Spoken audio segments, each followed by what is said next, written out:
আকাবা উপসাগরের তীরে বসে দাউদ আলাইহিস সালাম জাবুর কিতাব তেলাওয়াত করতেন। উনার কণ্ঠের সুরের ঝংকার এত মধুর ছিল, সাগরের মাছগুলো প্রতি শনিবারে উনি আকাবা উপসাগরের পাশে যখন জাবুরের কিতাব তেলাওয়াত করতেন, সাগরের মাছগুলো সাগর রেখে দিয়ে ডাঙায় চলে আসে। এজন্য আল্লাহ বললেন, খবরদার, শনিবার এলাকাতে মাছ শিকার করা আমি হারাম ঘোষণা করলাম। এবার দাউদ আলাইহিস সালামের কওমের লোকেরা কৌশল করা আরম্ভ করে দিল। তারা বলল, আল্লাহ বলছে শনিবারে মাছ ধরা হারাম, খবরদার আমরা মাছ ধরবো না, তবে শনিবার আমরা বেড়া দিয়ে রাখবো, জাল দিয়ে বেড়ে দিয়ে রাখবো, শনিবারে ধরবো না, রবিবারে যাই ধরবো। খবরদার, শনিবারে ধরবি না, শনিবারে হারাম।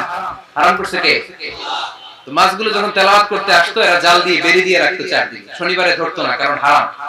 কারণ কি? বেড়ে দিয়ে রাখতো, রবিবারে যেয়ে ধরতো। আল্লাহ কি এটা বুঝাইছে?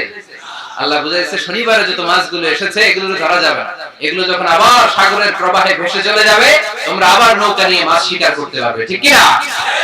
ওরা কৌশল করে রবিবারে, শনিবারে আটকে রাখতো, এরকম বেরি দিয়ে জাল দিয়ে রবিবারে যেয়ে ধরতো। আল্লাহ বললেন, আও নালআনাহুম কামা লাআন্না আসহাবাস সাব কুনু কিরাদাতান খাসিইন। আমার সাথে কৌশল করেছিস, তোদের উপর আমার লানত, তোরা অভিশপ্ত বানর হয়ে যা। মুহূর্তে পুরো জাতিটাকে বানরে রূপান্তরিত করে দিল কে? এজন্য খবরদার, আল হিলাতু বিল হারাম।